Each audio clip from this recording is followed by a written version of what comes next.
Қайырлы күн. Естеріңізде болса, жыл басынан бері жұмысшы мамандықтар жылына орай арнайы репортаж жобасын бастаған болатынбыз.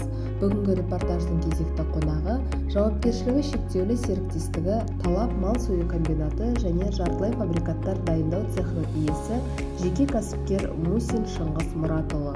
Бүгінде еттен дайындалатын түрлі жартылай фабрикаттарды даярлап, аудан халқына ұсынуда. Шыңғыс, менің алғашқы сұрағым, жалпы осы жартылай фабрикаттар өндіру цехы қашаннан бастап іске қосылды? 2010-да ғимарат салынды. Мал сою алаңы ішінде универсальный комплекспен бірге салынған. Өндіретін болып бірге салынды. Негізі 2010-дардан бастап мал сойдық. Ары қарай цехты жалғастырып, өнім өндіру үшін біз 2017-тен бастап кеңейту үшін өндіріп, пельмени шпара цехы деп атауымен соны іске қосылдық 2017-тен бастап. Өнімде пельмени бар, фрикадельки, котлеты, мантылар бар, сондай жартылай өнімдерді шығарамыз. Жалпы басқа жерлерге сіздер не жасайсыздар ма? Басқа қалаларға жеткізу көрдік, тапсырдым.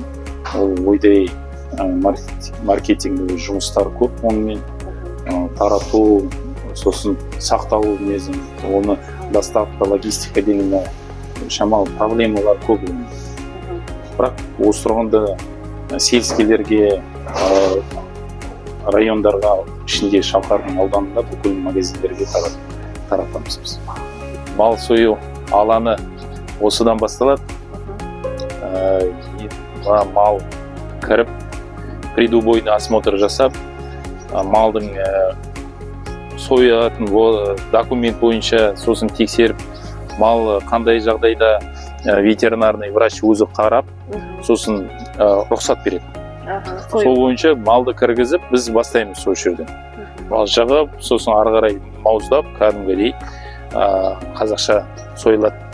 Андай қаладағы бізде не жоқ, тоқпен өлтіретін кәдімгідей қазақша соямыз.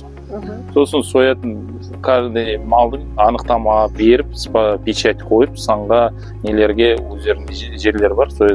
Сосын салқындатып, базарға апарамыз. Біздің жұмыстарымыз осы. Малды тексеріп, анықтама беру, сою, салқындатып апару.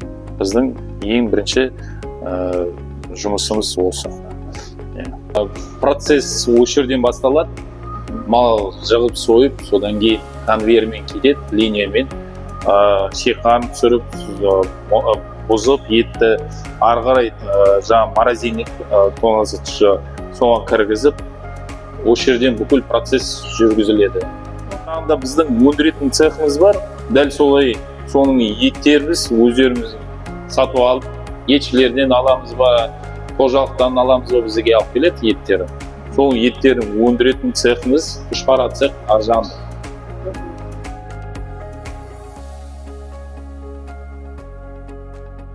Мына осы біздің салқындататын бөлме, сойылған ертеңсің сойылған еттер осы жерде сақтаймыз, салқындатамыз, содан кейін базарға апарамыз. Осы мына етшілердің базар адамдардың еттері осы жақта сақталады. Сосын салқын етін базарға апарып, кәдімгіден ветеринарына анықтама беріп, печать қойылады. Норматив бойынша осылай жұмыс істейміз біз. Қазіргі таңда қанша адамды жұмыспен қамтып отырсыз? Қазіргі таңда бүкіл общий бізде 12 адам. Общий 12 адам. Айлықты қолма-қол береміз. Екі адам бізде биржа арқылы.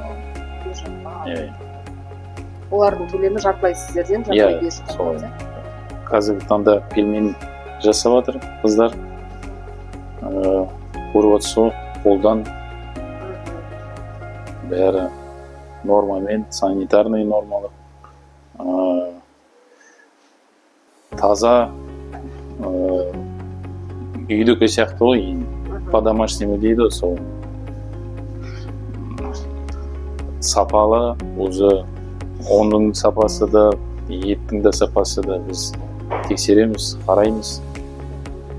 Сол қазір осы заморозка кетеді, қатырып, сосын ертең доставка келеді, магазиндерге жеткізуге. Бүгін дайындалады, ертең уже жеткіземіз. Дүкендерге таратады. Мемлекет тарапынан қандай да бір қолдау болды ма сізге? Қазіргі таңда біз мемлекеттен алып жатқан жоқпыз, шынымды айтайын. Бұрында алдық, мына ғимаратты салғанда үкіметтен программа 20-30 деген программа болды. Соның үкіметтен пайда көп болды. Ол кезде бүкіл инфраструктура бізге салынды. Одан кейін біз оборудование алдық лизингке. Сол бізге ойдай көмек болған. Одан кейін біз цех салдық, және өндіретін цехты пайдаланып шағындау кредит аламыз, несие. Қазіргі таңда бізде үкіметтен субсидия қарастырмаған сондай бір нелер, минустар бар, бірақ соны күтіп отырмыз. Бұйырса бәрі жақсы болады деп, жақсы хабар күтіп отырмыз. Заключение алып, ол кезде субсидия жағынан бізге көмек болады деп естіп отырмыз. Алдағы жоспарларыңыз қандай? Біздің жоспарларымыз бар негізі. Халыққа енді бірінші қызмет көрсету, дұрыстап, сосын ары қарай кеңейту, қалаға жіберіп, облыс қамтамасыз етіп, облысты бүкіл басқа ауданға жіберіп, біздің өнімдері, сосын тағы да кеңейту, бұл болашақта откормчий площадка жасаймыз ба, ондай ойымыз бар. Мына жақта жан-жағында тағы да бір ойлар бар бізде. Алда жоспар көп дейсіз. Көп, шынды айтайын. Жылыжай деген теплица жасалайын деп жерлер көп қой, енді пайдалану керек.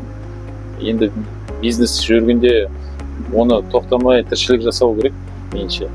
Шыңғыс, бүгін бізге сұхбат беріп уақыт бөлгеніңіз үшін көптен көп рахмет айтамыз. Кәсібіңіз өрлей берсін, алдағы жоспарларыңыз орындала берсін. Елге пайдасы тиер азаматсыз. Көп рахмет сұхбат үшін. Рахмет.